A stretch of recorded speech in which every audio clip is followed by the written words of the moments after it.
আমরা কথা ওনাকে সবাই শ্রদ্ধা করে, ছাত্ররা শ্রদ্ধা করে। ওনার এই বার্তা শুনে তারা এই পরিস্থিতি নিয়ন্ত্রণে নিয়ে চলে আসবে এবং আমরা একটা সুন্দর একটা পরিস্থিতির দিকে আমরা এগিয়ে যাব ইনশাআল্লাহ। এখানে আওয়ামী লীগের কেউ ছিল না, আওয়ামী লীগের কেউ ছিল না।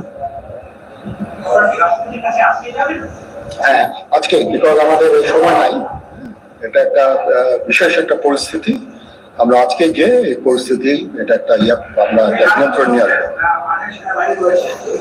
সেনাবাহিনী শান্তি শৃঙ্খলা বজায় রাখার কাজ নিয়ে যাবে এবং আপনাদের সবার দায়িত্ব, ছাত্রদের দায়িত্ব, রাজনৈতিক নেতৃবৃন্দ এবং রাজনৈতিক কর্মীদের দায়িত্ব হচ্ছে সেনাবাহিনীকে সাহায্য করা।